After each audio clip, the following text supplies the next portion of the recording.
chapter 15, Genesis, verse 1, God told to Abraham, Abram, do not be afraid. I am your shield and your great reward. The reason God told those three things, don't be afraid, I am your shield and I'm your great reward. Because Abraham, well, at that time he's still Abram, he's worrying about his inheritance. I mean, about his children. At that time, Abram was walking with God for several years, obeying God, but no children. So God's word came to Abraham, again reminding the promise. And you know what God did? God took him from his tent and he brought him out and he showed him the stars.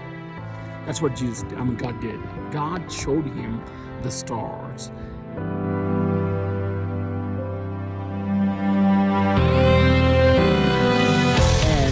And he told him, look at all those stars, that your offspring, your children will be like those stars in heaven.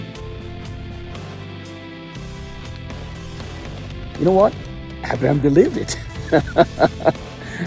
Simply, he just looked at all the stars, and what Abraham did? I believe you, God. Wow. So what is so in it, Pastor? Well, let me tell you. God gave me this revelation that we need to come out of our tent. Tent is, in the Bible, tent, our body could be our tent. I'm not saying, just die and come out of the body. That's not what I'm saying.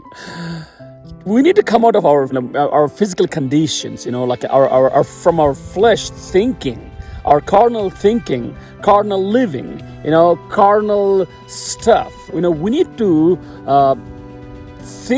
think the promises of God and look at the promises of God and believe on the promises of God. So as God led Abram from the tent, he took him out and he showed him all the stars, and he said, your offspring will be like those stars in heaven. And Abram believed. Wow. It is not like Abram trying to live, even Romans chapter 4 talks about Abraham believed what God said. It was counted as righteousness to him. That means it's not Abram trying to live of his own righteousness, but rather he accepted what God is already doing for him. Isn't that wonderful? Oh boy, when that word came to me, the revelation, we need to come out of the tent.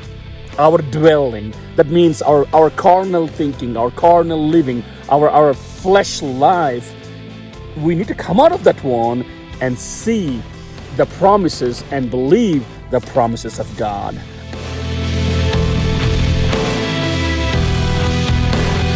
I don't know what you are struggling. I don't know, as Abram, he was afraid. Otherwise, God would not tell him that, Abram, don't be afraid. Maybe put your name there, Vic, don't be afraid. What Vic is afraid of? What am I concerned or worried? That's the fancy term we say, concern. I'm not worried, but I'm concerned. Pretty much the same. But whatever the thing that you're going through today, God is reminding you, look to the promises of God. Look to heaven. Look to the promises of God. So let's do a little exercise today. I know it's a little chill. But tonight, I want you to walk from the house and look at the stars and begin to pray and ask God, God, I believe you. I believe in the promises of God.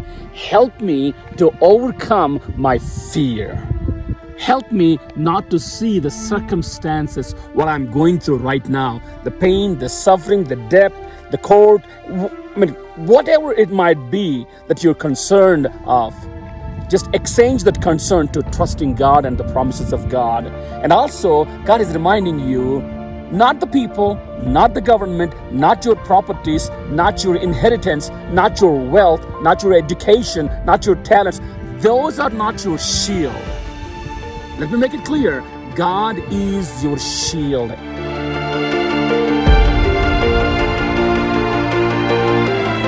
then guess what? God is your reward. And great reward. Jesus is your reward. These three things, don't be afraid. God is your shield and God is your great reward. With these words, I want to encourage you. Put your trust in God. Come out of that carnal thinking. Rely and trust on the promises of God, and you will see the wonders. As God said, God gave him blessing. God gave Abraham and Sarah a son. Through that one son, a great nation has come, and so on and so on. So that's how God's blessings are going to be in your life.